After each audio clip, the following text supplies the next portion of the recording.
আসসালামু আলাইকুম রহমতুল্লাহি ওবারকাতুহ।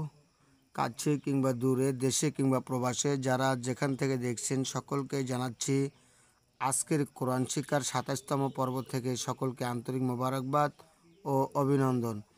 প্রিয় শিক্ষার্থী ভাই ও বোনেরা, আমরা কিন্তু ধারাবাহিকতার পর্বে আজকে ২৭ নম্বর পর্বে, আর অল্প কিছুদিনের মধ্যেই আমরা অর্থাৎ ৩টা পর্ব শেষ করলেই কিন্তু আমরা পবিত্র কোরআনুল কারীম পড়া শিখতে পারবো সহি শুদ্ধভাবে ইনশাল্লাহ।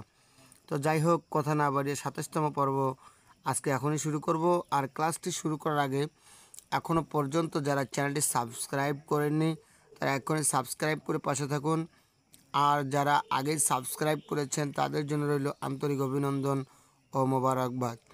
আর যদি ভিডিওটি দেখার পর আপনার কাছে ভালো লেগে থাকে তাহলে অবশ্যই ভিডিওটি অন্যের কাছে শেয়ার করে দিতে ভুলবেন না। যাই হোক, এখন আমরা আজকে ২৭ নম্বর পর্ব শুরু করে দেব। ৩৯ নম্বরে সদ এর উপর সিন পড়ার ৪ নিয়ম। প্রিয় শিক্ষার্থী ভাই বোনেরা, এটি একটি খুবই সিরিয়াসলি একটি ক্লাস। আমরা এইগুলোতে কিন্তু অনেক সময় ভুল করে থাকি যে সোয়াদ পড়ব নাকি সিন পড়ব, সিন পড়ব নাকি সোয়াদ পড়ব, সোয়াদ পড়ব নাকি সিন পড়ব। এই যে কোরআনুল কারীম এই ৪টি জায়গায় এরকমভাবে দেওয়া আছে। সূরা গাশিয়ার ২২ নম্বর আয়াতে এটা দেওয়া আছে, সূরা তুরে ৩৭ নম্বর আয়াতে দেওয়া আছে, ৬৯ নম্বর সূরা আয়াতের মধ্যে সূরা আরাফের মধ্যে এটা দেওয়া আছে, ২৪৫ নম্বর আয়াত সূরা বাকরা। ঠিক আছে, এরকম ৪টি জায়গায় এই সোয়াদের উপর সিন পাওয়া যাবে। তো এখানে ঘাবড়াবার কিছু নেই, একটু মনোযোগ দিয়ে ক্লাসটি করুন, ইনশাআল্লাহ আপনি সুন্দরভাবে পড়তে পারবেন। কোন জায়গায় কি ধরে পড়তে হবে সেটি এখন আমি আপনাদেরকে এখন বুঝিয়ে দেব। প্রিয় শিক্ষার্থী ভাই বোনেরা, দেখুন কোরআন শরীফের ৪টি সূরাতে সদের উপর সিন পাওয়া যায়। ১ নম্বরে সূরা বাকরা, ঠিক আছে, ১ নম্বরে সূরা বাকরা, আরাফ এবং সূরা তুর আর সূরা গাশিয়ায় পাওয়া যায়। সদ সিনের যে কোনো একটি সূরা তুরে পড়া যায়। গাশিয়াতে পড়ব সদ, বাকরা, আরাফাতে সিন পড়তে হয়।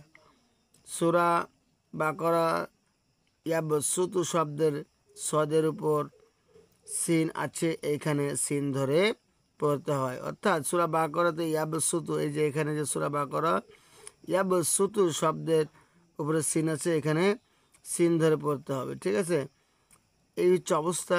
আশা করি বুঝতে পেরেছেন। আমরা এখন একটু উচ্চারণ দিয়ে একটু পড়ি ইনশাআল্লাহ। ইয়াবসুতু, ইয়াবসুতু, বাসতান, আল মুসাইতিরুন, আল মুসাইতিরুন। দেখুন সূরা তুর, এই যে দেখুন সূরা তুরে পাওয়া যায়। সূরা তুরে কী ধরে পড়ব? এই যে সূরা বাকরা আরাফের সিন ধরে পড়তে হয়, এবং এই যে সূরা তুরে পাওয়া যায়।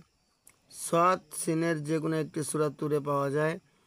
গাশিয়াতে পড়ব সদ, গাশিয়াতে পড়ব সদ, তাহলে বি মু সই তিরুন, বি মু সই তিরু, সরি আমি একটু পূর্বে একটি ভুল করেছি, এখানে একটুখানি দেখুন, বি মু সই তীর, বি মু সই তীর, ঠিক আছে, বি মু সই তীর, এরকমভাবে। হ্যাঁ, সূরা বাকরা।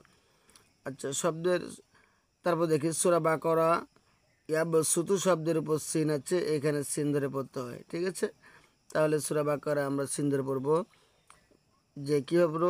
ইয়াবসুতু বাসতান, আল মুসাইতিরুন, বিমুসাইতির। হ্যাঁ, প্রিয় শিক্ষার্থী ভাই বোনেরা, আশা করি বুঝতে পেরেছেন, শিখতে পেরেছেন। যদি ভিডিওটি ভালো লাগে থাকে আপনার কাছে তাহলে অবশ্যই তা অন্যের মাঝে পৌঁছে দিবেন, কেননা এটি একটি দিন প্রচার এবং প্রসারের জন্য এটি একটি মাধ্যম। আল্লাহ রাব্বুল আলামিন আপনাকে অবশ্যই উত্তম বদলা দিয়ে দিবেন। যদি ভিডিওটি ভালো লাগে থাকে আবারও বলছি শেয়ার করে দিবেন। আজকের এই ২৭ নম্বর পর্ব এখানে সমাপ্তি ঘোষণা করছি। আল্লাহ রাব্বুল আলামিন আমাদেরকে ২৮ নম্বর পর্ব পাওয়া পর্যন্ত সুন্দর রাখুক, ভালো রাখুক এবং সহিভাবে কোরআন পড়ার তৌফিক দান করে দিক, আমিন। এই বলে আজকের ক্লাস এখানেই সমাপ্তি ঘোষণা করছি। আসসালামু আলাইকুম ওয়া রাহমাতুল্লাহি ওয়া বারাকাতুহু।